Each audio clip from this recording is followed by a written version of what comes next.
So, Joseph, thank you very much for joining me on this series exploring the future of Western civilization. And I've been fascinated to meet you, knowing your incredible history, your journey through American politics from conservative all the way through to a transpartisan leader. And I really love it if you'd be able to share with anyone that doesn't know you just basically a brief summary of what brought you along and what brought you to where you are now. So where I am now is something of a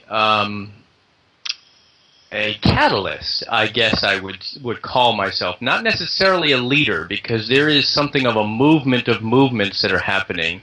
But I always wasn't a uniter. I was very much a divider, and that my political career started in that realm. This started in the place of hyperpolarization, a lot of hatred of enemies. And I took my military and my business and my conservative tendencies, which had kind of the warrior kind of aspect to them, and I focused them on defeating. And I found that when I attacked, I got attacked. And over a period of time later in my political career, then I suffered the results of the abuses that I had done to others were done to me. And so I reflected, I stepped away from it all, and I reflected for a couple years in a deep way through the pain of the wounds that I had self-inflicted in a lot of ways through relationships and mistrust. And then I decided to go back into politics in 2003, 2004, figuring out practically, not idealistically or ideally, but practically, how do we reunite America was the model that I was using. How do you reunite these polarities? And come to find out in doing the work for 8 years now, it's really applicable within organizations, it's applicable within any political system. I imagine lots of people listening won't necessarily have heard of transpartisan politics. Would you be able to summarize it so to make it sound juicy and exciting? So it is a way of engaging in politics that moves beyond traditional polarities, and it seeks to integrate all points of view, left, right, center, powerful and powerless, those who are insiders and those who are outsiders, using models of organizational development and alternative dispute resolution, essentially dialogue processes, where people sit together as equals. You have decision makers sitting as equals with people that tend to be on the outside of most political decisions.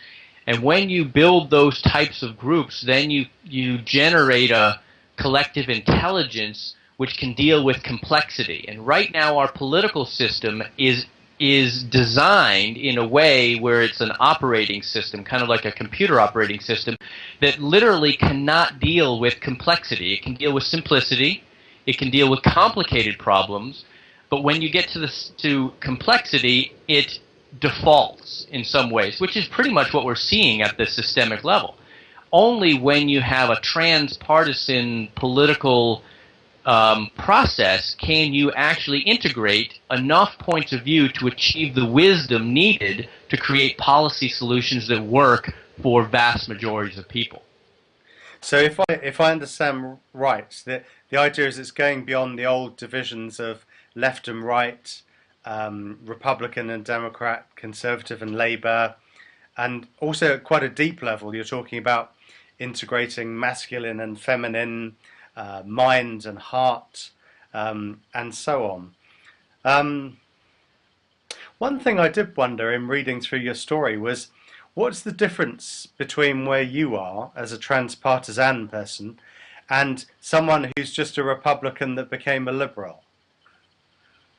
Ah, great question.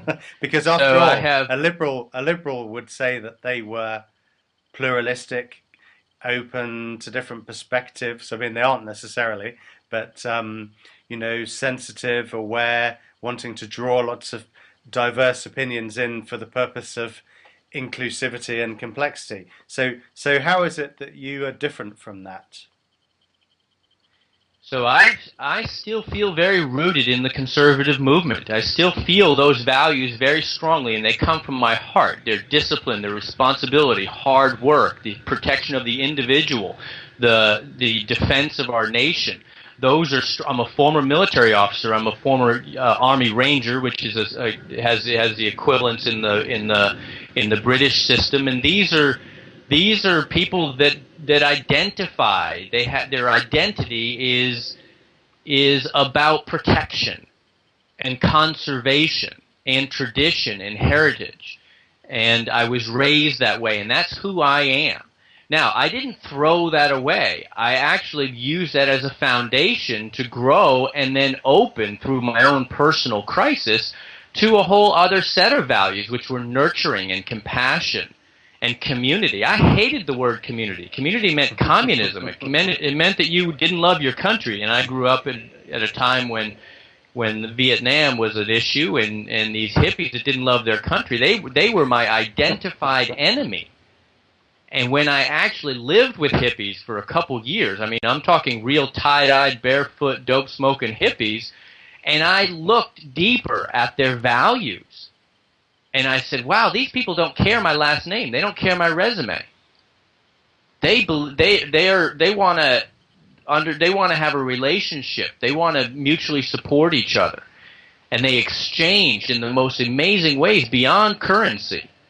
In other words, they had ways, and this was a communitarian way of life that actually was very deeply rooted in the heritage of our country that we had lost. And so as I kind of evaluated, I said, wow, that's just a softer set of values, and I had a harder set.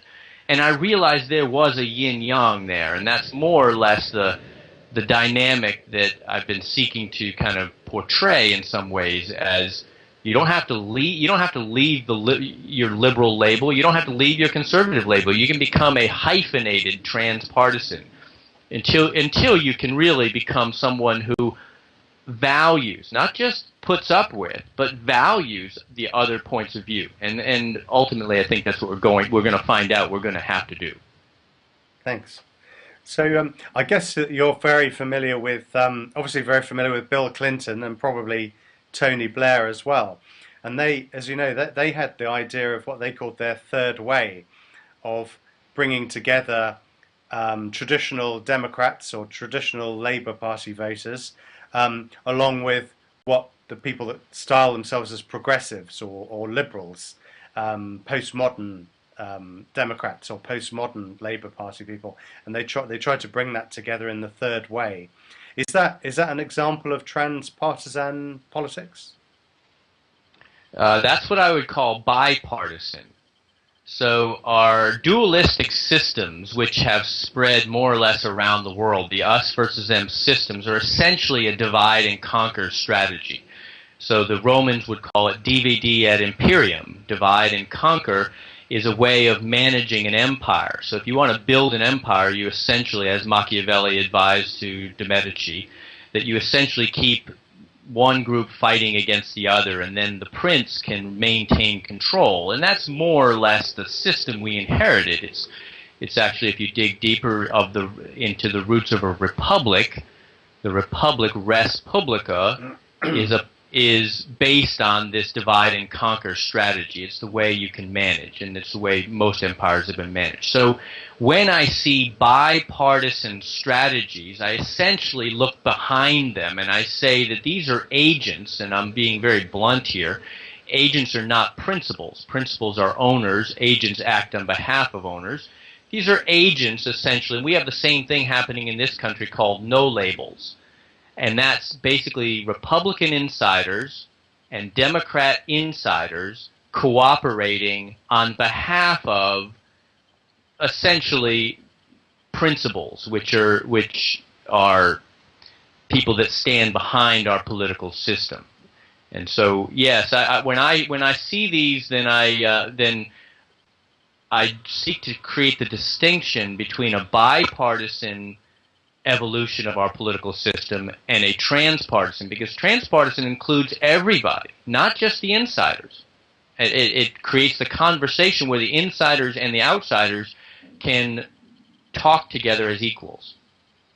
I read what you were saying, how through your experience you started off trying to bring together very senior leaders from, I think it was Congress, together, and were very successful in doing that. But you found that they had a lovely time and they related to each other. The hardest left open to the hardest right, and it was a great success. But then they went back to their normal situation and carried on politics as normal. Um, I saw that your conclusion that over time you moved to the idea of a grassroots transpartisan movement and basically growing it bottom up. Is there?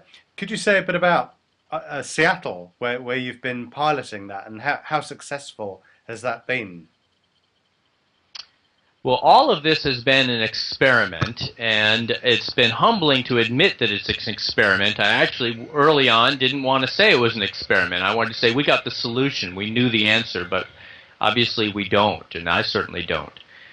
So yes, we began with getting leaders together, and then the vision was phase 2 was to get grassroots together, and phase 3, which we haven't ever done, is leaders and grassroots. So there's a trajectory there. In other words, transpartisanship will not be achieved until you have the whole system speaking to itself with respect and openness.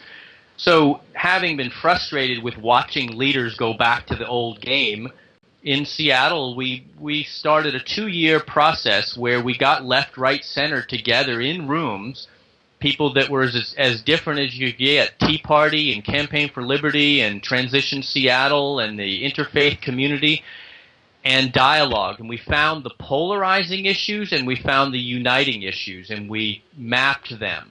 And essentially what we came up with, and this came up through August and September of this past year, was what we're now seeing with the Occupy and Tea Party movements. Essentially, we're seeing a broad level public reaction to consolidated power. And that's more, and we mapped our conversations. We did them on flip charts, and then we typed them into the computer, and so much of that is documented. We have all the documents, and we mapped a process where we could actually sit and listen to each other, and it was amazing that essentially the new polarity, now this is something we also anticipated 3 or 4 years ago, is the new polarity would be not a left-right polarity, it would be a top-down, it would be based on power, and that's really the one that traditionally needs to be reconciled. Otherwise, a society tends toward a revolution as opposed to an evolution. I went along to the Occupy Wall Street demonstration in London, to basically to interview the people there and find out what was motivating them, what was their positive vision. And I noticed that around the edge there were quite a few business people and financial types actually coming in and being welcomed, and there was quite a healthy dialogue going on behind the scenes. But I put out the results of my interviews to the London Business School and to quite a big network of finance people, and I found that generally they weren't really interested to engage, and it struck me that the real power would come from not having two groups, the group of demonstrators and the group of people they're demonstrating against, but actually there's a real alchemy in people coming together. If you could take some of those people and their creative energies inside the banks, inside the financial institutions, there might be something magical happen there. Do you have any insights on how to catalyze that? Oh, Nicholas, and you're uniquely, given your background, this is a great bridge. The ability to bridge these worlds is extremely important, because the financial community would become very defensive. I mean, if I had demonstrators outside my office saying that I was abusing them and society, I would get a little defensive myself. And therefore, I probably would not want to engage. Or I would say, come onto my turf. here a handful of you come onto my turf where I feel safe. Again, it's the notion of safety. Where I feel safe, and then we'll have a conversation, and then vice versa. Or you all come out of your bank and come down to our, public area and have a conversation. So what we've been really seeking to do is to create neutral spaces where it is truly safe for all points of view. This is like peace negotiation, because we're getting to the point of that sharpness of polarity here in the United States, where the Tea Party and the Occupy people are getting together and having conversations, and they're saying, we're seeing the exact same thing. And this becomes populism. Now, at that point, people within the higher ranks of society have the incentive to engage or suppress. And, there's a part of me that I used to be on the side where I didn't like those hippies, and I didn't care about, whatever I needed to do to cause them to go away, put them in jail, whatever you needed to do to get them off the streets and out of the way and keep business as usual going. We're at an inflection point, it seems to me, where those strategies will not work. This is too broad scale. This is a global phenomenon, similar to the 1848 or so revolutions that spread. It was a field effect. It had a deeper. This is something that's happening at a scale that cannot be communicated away by PR firms, cannot be ignored in the same way. So that's what I'm seeking to do, is create the conversations where we can have alternative strategies, and essentially the dialogue strategy seems to me one of the most reasonable. One of the fear is a big factor, isn't it, in the way that politics works, and emotional triggers that people have. And with so many massive transitions happening in world politics, in finance, and in all kinds of other areas, if people feel fearful of losing their job, or of crime, or of immigration, or terrorism, or whatever, that there can be a tendency to shut down and maybe polarize. What do you think is required to keep people or invite people into the creative space that you're talking about, even if they are feeling fearful or very angry with other groups or other opinions? Well, okay, so this has been my personal journey. I was fearful, and I was extremely angry. I would say I was extremely angry at the other side, and then I became very angry at the establishment. As I kind of saw behind the curtain of the way power really worked within national U.S. politics, and I saw the agency of and I saw who the principals were. I saw that the principals were essentially people that created money, and agents were people that stood on the stage but actually didn't have any real power. I've met 4 presidents of the United States, and aside from George Bush Sr., I wouldn't say any of them were principals. These were not people that impressed me as like the source of power. They were agents of power, and that caused me to pay deeper attention to who power holders really were.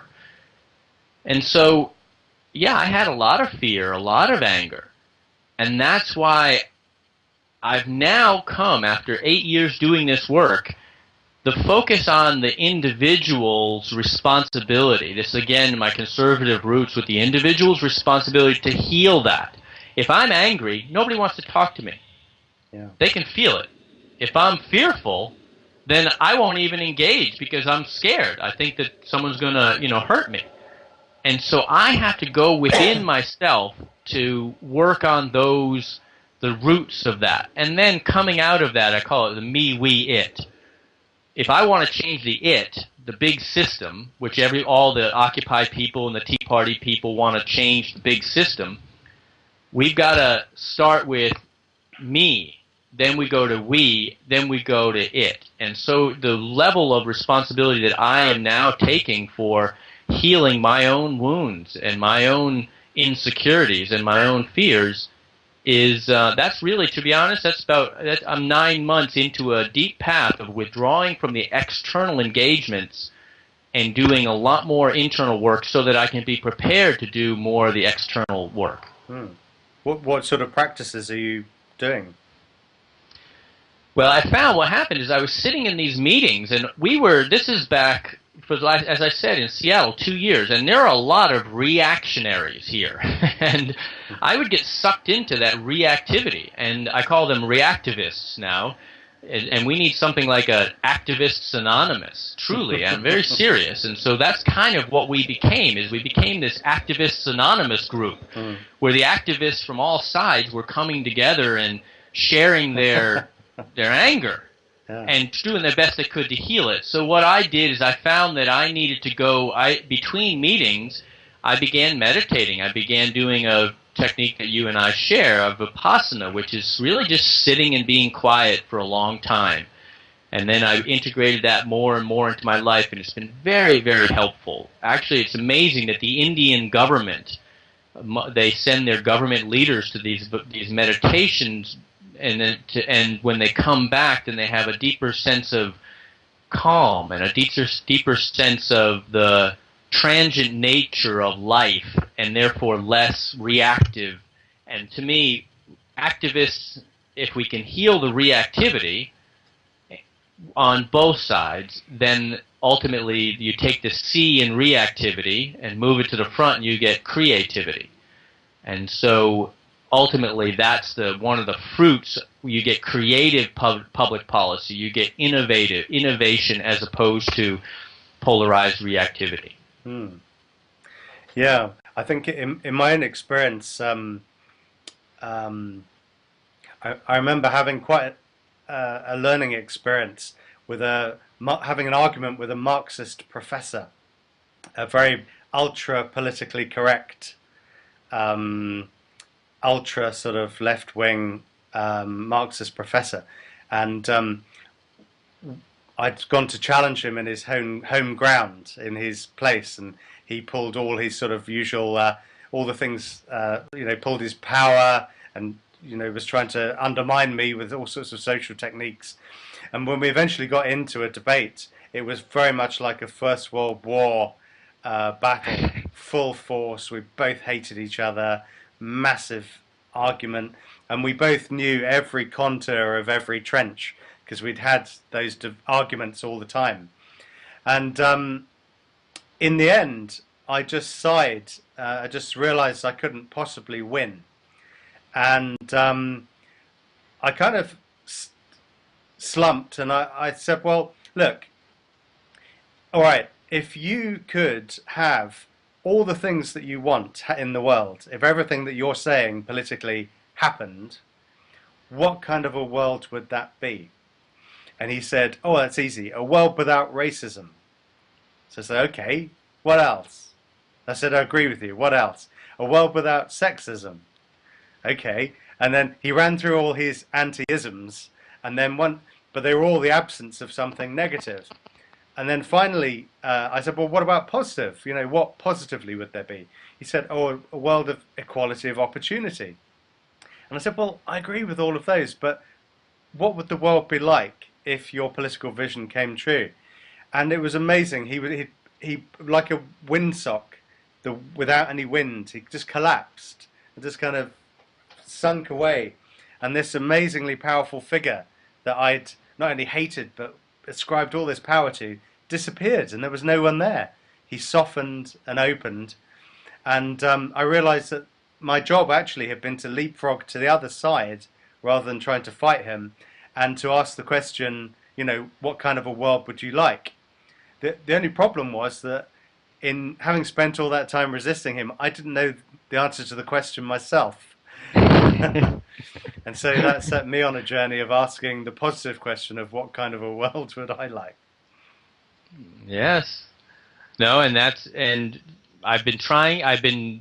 actually what I've been saying but not doing, Nick, for so long. I've been saying that's where we need to be, and when I sat in these groups of reactionists, then I was so reactive. I could feel it within myself, all my judgment, all my pain, all my anger, then I couldn't get to the place of what world do we really like. And very often we would try to facilitate the groups in that direction.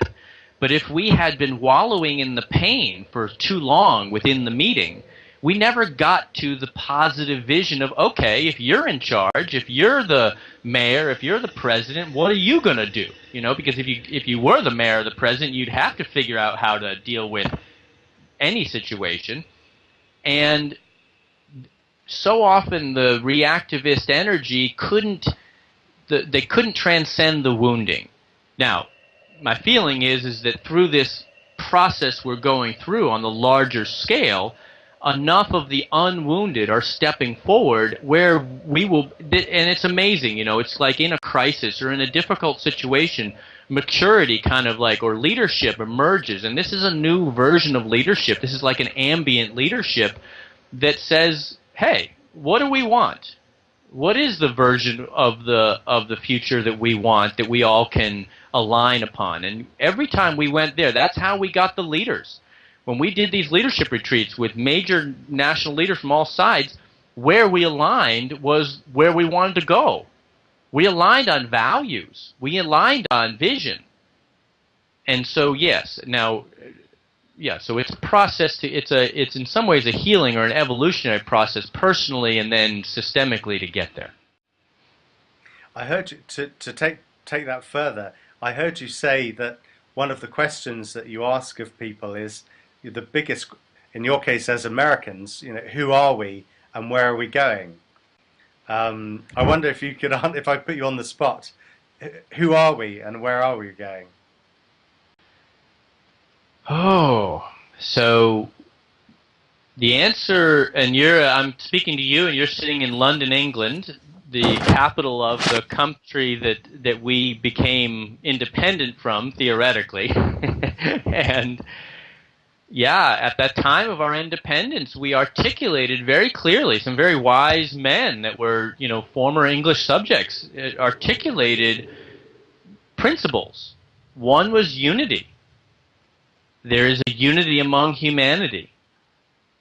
And that transcends, that all faiths acknowledge. We're self-governing. In other words, we're responsible for creating our lives. We're free. In other words, we have free will. And these types of values were at the heart of the answer of who we were. It's almost like who you are as an individual. And then how do we codify that into documents like a constitution that gives us an operating system? And right now we have a social contract that says we are children. And there are some parents in the world that are running things right now at the global level with a global financial system. And I at first was very shy about talking about the consolidation of global financial power, but now it's become so widely acknowledged that the Federal Reserve and the Bank of England and the Bank of International Settlements in Basel, Switzerland, are essentially the parents of the world. And the people that attend those meetings and they do the governing, they're following a social contract. And the rest of the people in the world are sitting down on their butts on Wall Street complaining as children. And that's essentially who we are right now, is we're in this social contract that says we're children, we're all divided, and we're waiting for the parents to tell us what to do. So the vision that I have is the evolution of that res publica, which is the pyramid model, where a handful of people at the top dictate to the rest, to an integration of a circle and a triangle, where you move from you bring in the emotional intelligence, you bring in the heart intelligence, and essentially that sounds soft and wishy-washy and a bunch of liberal talk, but conservatives have heart too. All soldiers have heart. All soldiers fight from the heart. Great sports people fight from the heart. It's called devotion. It's called courage, courage. I don't speak French, but it's the French word. So when you bring that quality into our systems, you don't get command and control. You don't get domination. You don't get abuse, whether it's from a banker in Switzerland or London or New York, or from whether it's a foreman on a construction crew that's abusing his power over 4 other Mexicans. What you get is you get hard intelligence, you get respect. Now that banker in Basel, Switzerland is well educated and very sophisticated, and it has a lot of responsibility, but if they have heart, they're also going to realize, wow, I'm connected, I'm unified with the rest of humanity, and I really ought to consider the consequences of the vast power that I have over the decisions to defund, something or to fund something. And when you factor that factor, you begin to change everything. And everything really, in some ways, it's the simplicity on the other side of complexity. Things become simple when you engage the head with the heart. And I could say more, but we're disengaged. We have systems that are heartless, and my feeling is through the coming or evolving crisis, this transformation, enough people will wake up to the practical, strategic use of hard intelligence that our systems will begin to shift towards more healthy. It won't be necessarily like the disintegration of everything we know, but it will be a transformation of a corporation or a court system or a government that functions in a healthier, more a more reasonable way. Presumably there are some examples of where this is working already, some seeds that are beginning to sprout. Okay, well, that's a good question. So where do you see organizations that have hard intelligence? For example, Groupon is one of the fastest growing companies in the world. I think they started in 2008. They have 6,000 employees. And they have an award for organizational democracy. They operate in a circle triangle format. They have a CEO, and they have workers that are unskilled, and then they have extremely skilled professionals. But they have the circle process. It's almost like the quality circles that Ford Motor Company brought in, 30 years ago. They have the process within the organization to create the links of relationship. This is the lover energy that goes with the warrior energy within an organization. And and the lover represented by the circle and the warrior represented by the triangle, then the abuses of power don't happen because of the rankism, because of the disparity in rank. And Groupon is a great example. Another healthcare company, one of a Fortune 400 healthcare company, DaVita, same thing, just won an award for that type of internal culture. So these businesses that are finding that this is actually sustainable management it takes a little bit longer to make decisions because the triangle process, the pyramid process, is essentially wonderful in wartime and in emergency.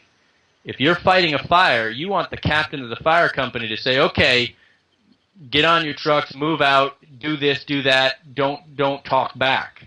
And that is exactly, or if you're commanding an airplane and you're trying to land the airplane, you got to have one guy in charge. And believe me, I trust and respect that model as a former military officer. I didn't want my sergeant saying, well, sir, what are we going to, I don't know if I agree with what you're talking about here. So, but we're not in war or an emergency necessarily unless we create them, which unfortunately we've created these phony global terrorist wars to create the need for the pyramid process.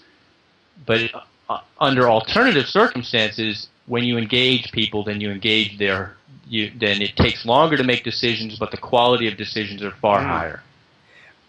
I really like the simplicity of the triangle and the circle because, as you say, one of the cultural transitions is that we've gone from very traditional hierarchical societies where there's right and wrong, truth and falsehood, with always God or the Queen or an authority figure or parent at the top. And then as people have gone into postmodern liberalism, the world of, as you say, of heart, of multiple perspectives, of relativism, of sensitivity, of people sitting in a circle and sharing and so on. But one of the crucial flaws in that latter way of being is that so far people at that level of kind of values development have not been really good at organizing themselves. So they might exist in a particular group or a bunch of friends or in an academic department, but they're not very, those values alone, without the traditional conservative ones, are not very good at getting things done in a practical way or on a big scale. There's kind of a theme here of, for us to get to the next level, to get beyond those old divisions, we need to somehow integrate and hold things at multiple levels comfortable with paradox, don't we? So, for example, I wanted to ask you a question about, if you like, traditional conservatives would say, we want to be patriotic, we love our country, it's important to have strong borders, love our flag, support the military, etc., etc., and good, strong police, and so on. And then the more postmodern liberal end would say, oh, we don't need any of that anymore, that's all in the past. That led to wars, it leads to patriotism as racism, these borders are artificial, we should have global, diverse openness, and so on.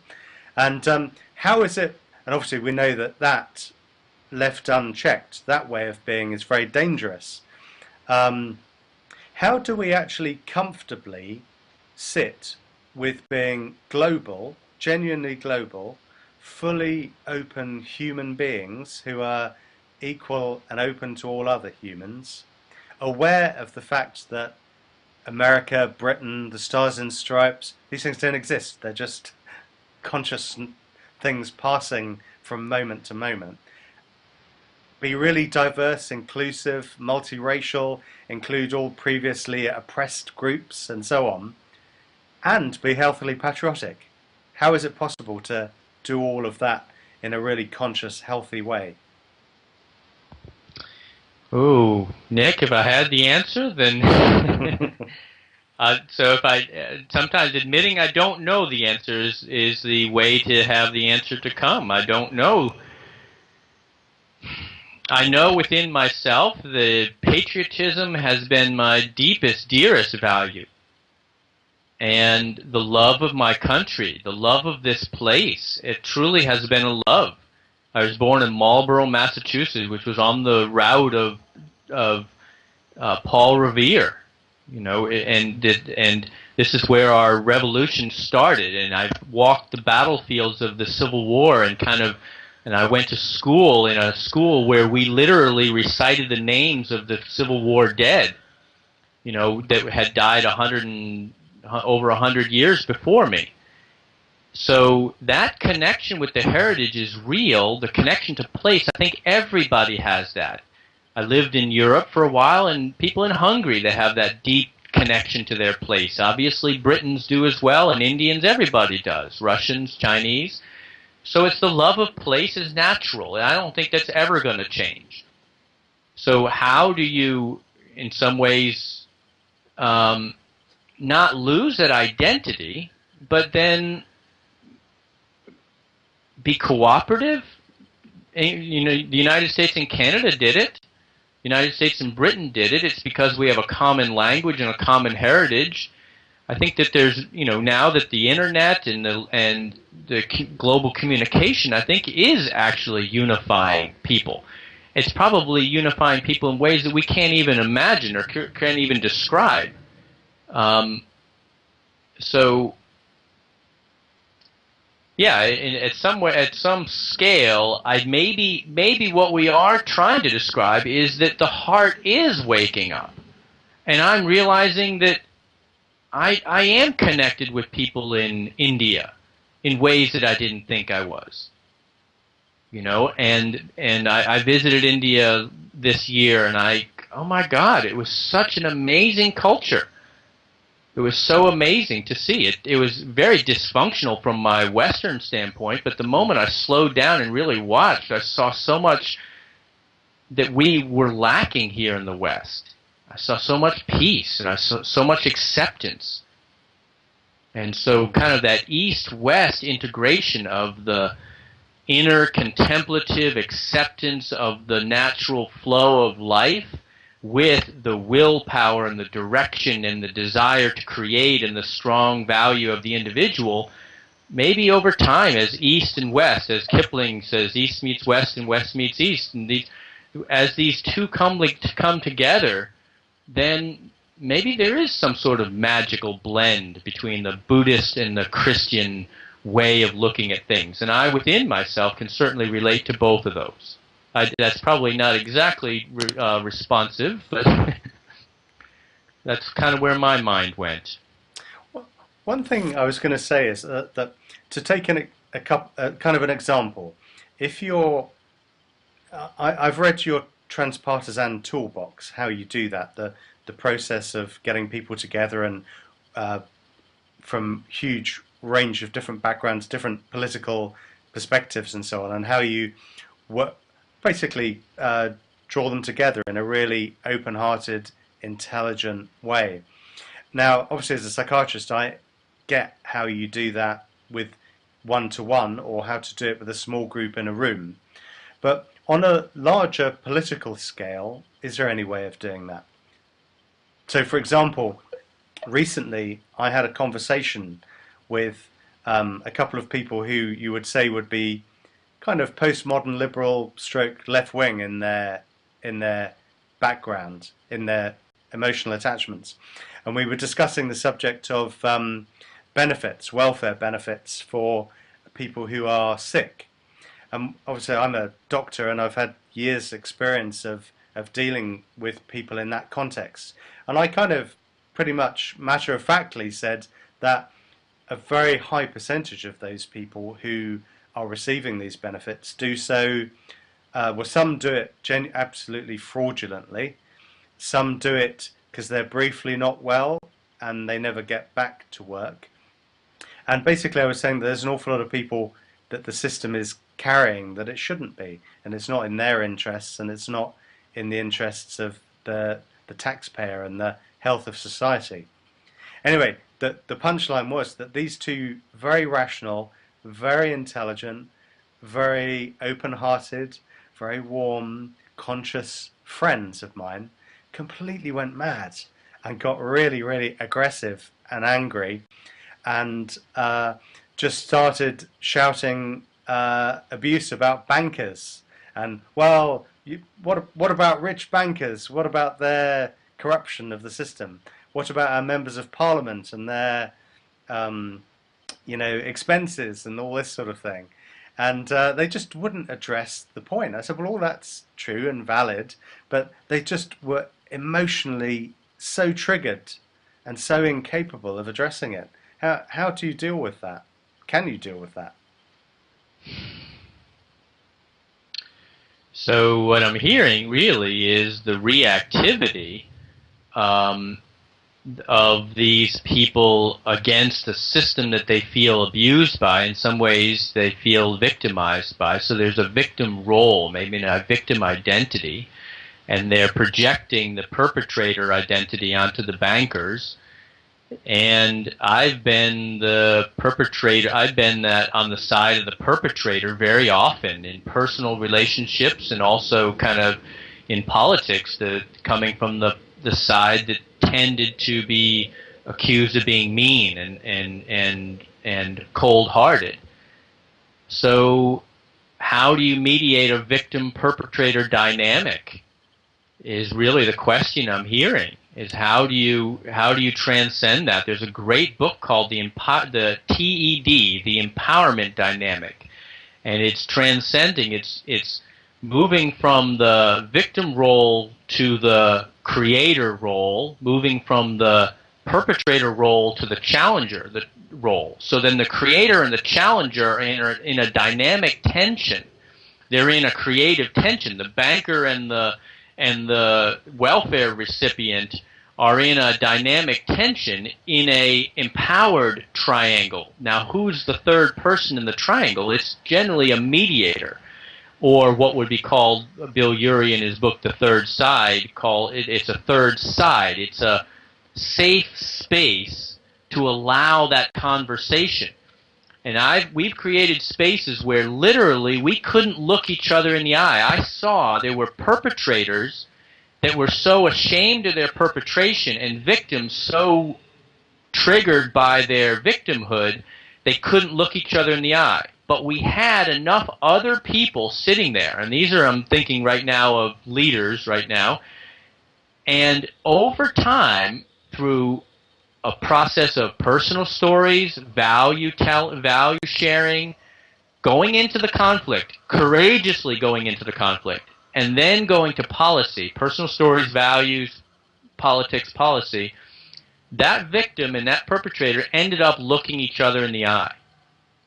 And they saw each other because they heard their personal story. They observed the humanity in the other person. And so if you and I and others like us, Nick, can create spaces where the banker can sit with this person and discharge that charge that's there, because the perpetrator ultimately, as you well know, as a doctor, that you know that feels like a victim in some ways, and the victim ends up being a perpetrator. It's just it's a passive aggression versus an active aggression. So, yes. At any rate, yes, then ultimately, how do you diffuse that? In Northern Ireland, I think a lot of people found processes. They worked on the peace process to get this third side circle with the Protestant and the Catholic, and it's worked. Great. One last question is, I'm just reading from a quote that I think you said, disintegration gives us the opportunity for something new, meaning that you were observing that many of the old structures of our societies are not really working and falling apart. What might that something new be? So it's the analogous to the caterpillar and the butterfly, which I'm sure you've heard. It's the caterpillar has to disintegrate, almost literally. The cells go back to some sort of little soup in that chrysalis before the butterfly emerges. So in this period of the chrysalis, where our old institutions are beginning to disintegrate because their inability to deal with complexity. They're an operating system that is like an old IBM 286 trying to run a society that takes Windows XP or something. We need an upgrade of the operating system, and command and control, patriarchal, res publica, republics, will not get us there, and we're finding that out. So what is the butterfly? It is, to me, the circle triangle. Franca Baroni, in her book on governance, calls it cor publicum. Cor publicum is the evolution of res publica. It's the public heart. And the moment we engage courageously, from the conservative standpoint, screw the word compassion. Conservatives can't hear it, but they can hear the word courage. And I feel that literally in one side of my heart. Compassion is the other side of my heart. Cor publicum actually is the manifestation of institutions, banks, governments, libraries, academia, corporations, every institution that brings heart wisdom into it begins to, that to me is the butterfly. Then everyone is served. Everyone wins. And then the victims become creators, and the perpetrators become simply challengers. And then you have the creative upward spiral as opposed to the downward spiral that we're currently experiencing. That's fantastic, really inspiring. I did say finally, but finally, the reason I invited you to chat, really, was about exploring the future of Western civilization. Is there that's a very big subject, but is there anything that you would have liked to have said that you haven't done? Well, to me, I identify as a member of Western civilization, and more I feel that the Eastern and the Western are informing each other. Literally, in our business cultures, we're integrating between the Eastern and the Western cultures. Think of all the airplanes that are traveling between India and China and Europe and America, cross-pollinating all of these different cultures and these ways of looking at the world. Literally, the brain development in the East is different than the brain in the West because we're so focused on language and analysis. But in the East, it's much more, it's a different way. It's a Taoist brain. In other words, the ability to integrate polarities is different. And so, yeah, maybe the future of Western civilization is something that I would like it to be in the direction of integration of the circle and the triangle. And to me, that's what I would call a democratic republic. And that to me is a sustainable form of governance.